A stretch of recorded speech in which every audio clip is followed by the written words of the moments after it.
Good afternoon. I'm Ed Poswoli, president of TrippScott, and with another installation of our webcast series. Today we have Herb London. Herb is president of the London Center, and he's also a board of trustees for BlackRock Funds. He was president of the Hudson Institute, and he was ran for governor and ran for mayor of New York City as a Republican and the governor as conservative. Now, Herb, politics and business have a way of mixing together. They sure do. And with this administration now newly elected, Mayor de Blasio now, or Mayor-elect de Blasio in New York City, what's the reaction of the business community of Mayor de Blasio? Well, again, it's very difficult to describe the entire business community, but I sense a certain kind of uneasiness about de Blasio. A lot of promises have been made, and there's no doubt that what you will see is an increase in taxes. He's already said we have to tax the rich in order to pay for pre-K programs for the young. And the problem with that, of course, is what do you mean by the rich?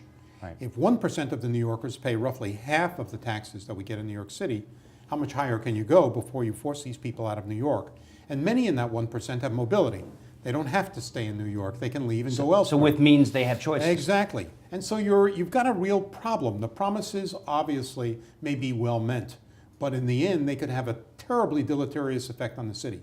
And that is very much in my concern. How do you maintain a tax base in New York? I'm one of those people committed to New York. I love this town. I love New York City. I don't want to be forced out of New York, but I may be the last person here to turn out the lights before we say goodbye. And that is the real worry. The shrinking of the tax base, the changing of the character of the population, the changing demographics in New York make it very difficult to understand how New York sustains itself.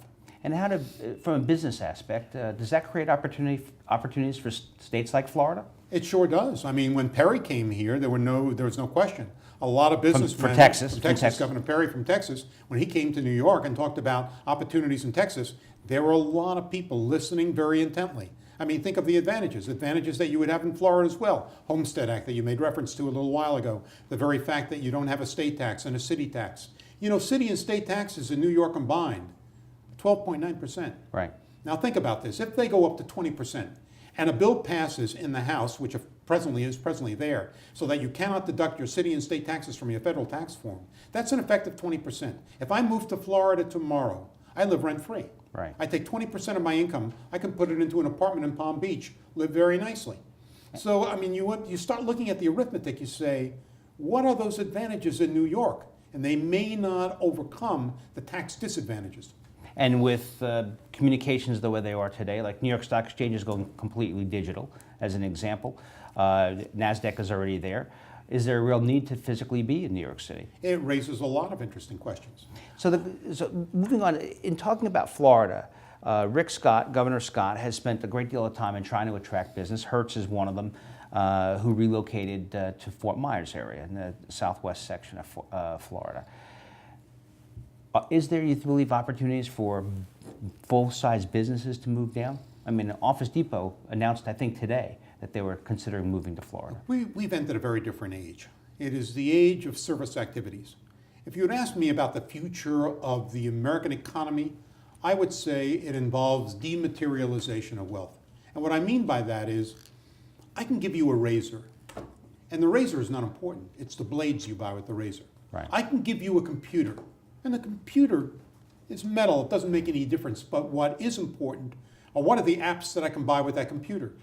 I can give you a telephone. Telephone is meaningless.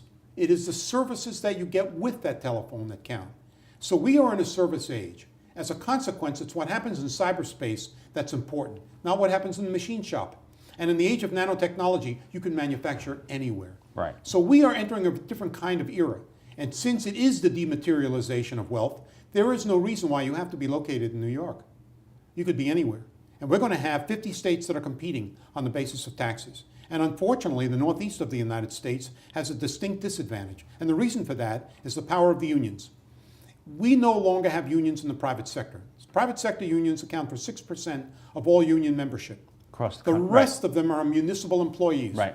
And where are those municipal employees? They're in places like New York and Boston. These are cities that cannot survive unless they go through a very significant reformulation of the way in which they conduct their business. And so a state like Florida, Texas, whatnot, has an advantage over some northeastern states. Without any question. Without any question. Right to work? And that's the real problem, by the way, when you talk about the Republican Party. Because the Republican Party is basically a Southern party. But in order to generate votes in the North, it has to make accommodations with the unions and with big government. So it's not a Republican Party, it's a rhino party. Republicans in name only. And that is one of the difficulties that you have. You have a schism within the Republican Party based on the changing economic conditions in the country. And we're seeing it down in Florida now. And we're seeing it everywhere, pretty much. I mean, the rise of Chris Christie, as an example. I mean, do you believe that schism can be driven together? Like, as an example, there are a lot of the enemy of the enemy of my enemy is now my friend, in a certain sense. So we have, even though rhinos, as you described, say northeastern accommodations that are made to essentially a Southern party, can we do that and put together 50% of the electorate? I say we, Republicans, have to overcome the basic fracturing within the party. And there's all kinds of fracturing. There's ideological fracturing. There is the accommodationists within the party who want to make deals with the unions. There are the people who stand on principle, even if it undermines the character or reputation of the party. And of course, there are the libertarians who are perfectly willing to return to 1955 and a Robert Taft view of foreign policy. There are problems within the Republican Party, but that isn't to suggest the Democrats don't have problems of their own. Right. The key is, can we keep the party together for 2014, that is the off-year elections, and for 2016 in the presidential election? I believe that people are starting to come to their senses about the need for cohesion within the party. Do you see that ultimately resulting, is it because of the things that the Republican Party is trying to mend itself, or is it the galvanizing forces of what they think of Obamacare, or what they think of the impingement of freedoms that the Obama administration and other Democrats are now preaching? The leading element in the success of the Republican Party is the failed policies of the Democrats. Obamacare has galvanized Republicans in a way that was not possible roughly 2 years ago. It's a very different ballgame. All you had to do is look at the Cuccinelli election or failure in Virginia. Right. He was 15 points behind, 2 weeks going into the election, 15 points behind, 2 weeks before the end of the election, and he was 15 points behind. How did he catch up so quickly? Hammering away at Obamacare. Obamacare. You can't select your doctor, even though the president said you could. Right. You can't select your hospital, even though the president said you could. You want to get an exchange program? You can't. So all of the things that were said proved to be lies. And now the public is finally, even Democrats have come to an awareness of this. So it is the failures of the Democratic Party that I think bring Republicans together. It's very difficult for Republicans to bring themselves together. Christie already said, I don't see the world the way Rand Paul does. Well, I don't care whether he does or not. The fact is that Rand Paul and Christie are two Republicans. They're going to have to find a way to see eye to eye with one another. The Democrats did this in the 1930s, where you had the Dixiecrats, made Harry Truman very uncomfortable, but he found a way to keep the Dixiecrats in the Democratic Party. We're going to have to find a way of keeping the Libertarians in the Republican Party. Interesting. The issue around Obamacare, though, appears, put aside the website and put aside the technicalities of the law itself, it seems to me that there is a galvanizing force around the impacts on people's choice, the ability to choose.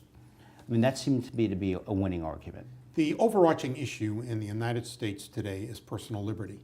Whatever you think of the Tea Party grew out of a grassroots movement to look at the insidious quality of government expansion.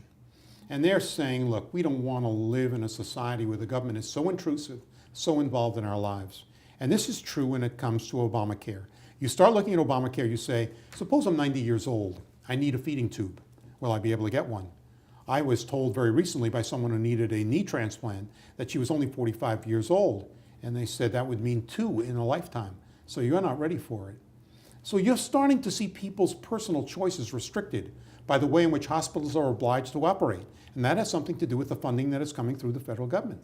And so the consequence of this is a lot of very unhappy people. There are things you can say to Americans, but saying to them, I'm sorry, you can't select your doctor any longer, that goes beyond the pale. That is something that is clearly unacceptable. And that, I think, is one of the ways in which Republicans can make inroads into what are normally Democratic areas. Herb, our time is about up, and I did want to take an opportunity to thank you again. We very much enjoyed speaking with you today, both about some economic issues, Florida, New York, as well as we touched on Obamacare. Thank you so much. Thank you.